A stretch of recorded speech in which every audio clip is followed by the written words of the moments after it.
We're doing this in English. Can you imagine? This is my second language. My native language is Chinese. Shane, with all due respect, try to do this in Chinese, and then we'll see who gets a better following in the international platform. That's the biggest challenge we have, and we're working so hard, as much as you are trying, to bring out truthful, comprehensive, multi-dimensional information from China to the world, but we're always discredited because we are state media. And I've heard this word all the time, so often, even in this forum, even from Oksana, from RT. Ladies and gentlemen, there is nothing wrong coming from the state media, especially when you come from China, because the state needs to represent the people. If the state doesn't represent the people, people will not watch it. People will not follow your leadership. You will be gone tomorrow. I tell you two sets of statistics. Can you guess the level of trust of the Chinese people in their central government, meaning their political system? And can you guess the level of trust of the Chinese people to their media, both from international sources? Take a wildest guess. Shane, can you have a wildest guess?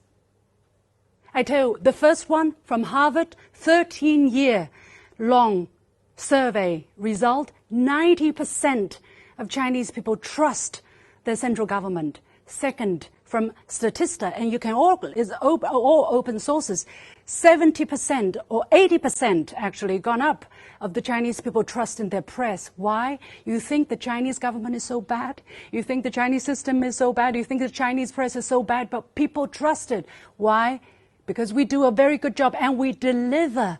Because what people hear, what people read can match what they see. And there is a great sense of unity, of cohesion because of that. And that's why China can deliver, because people trust the government, people trust our media, and in return, we can do things together. So that I want to get out of the way. Secondly, democracy. I've heard this word all the time. Let China choose its own style of democracy. If the people like the way they live, if people are satisfied with the way they live, why do we have to switch to a Western-style democracy? The freedom of expression is enshrined in our Constitution as well, Shane. We have that too. Please read our Constitution. It's in Chinese, but you can find an English version.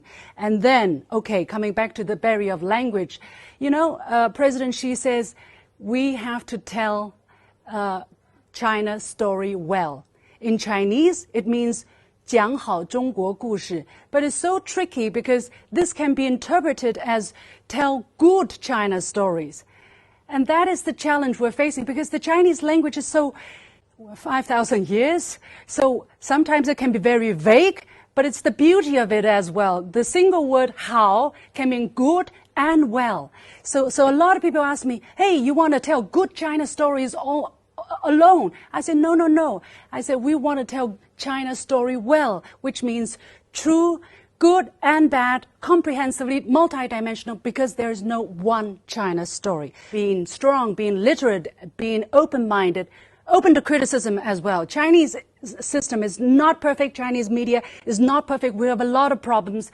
But by doing all of this, we are strong. We can be immune to disinformation. That's all I want to say. 抖音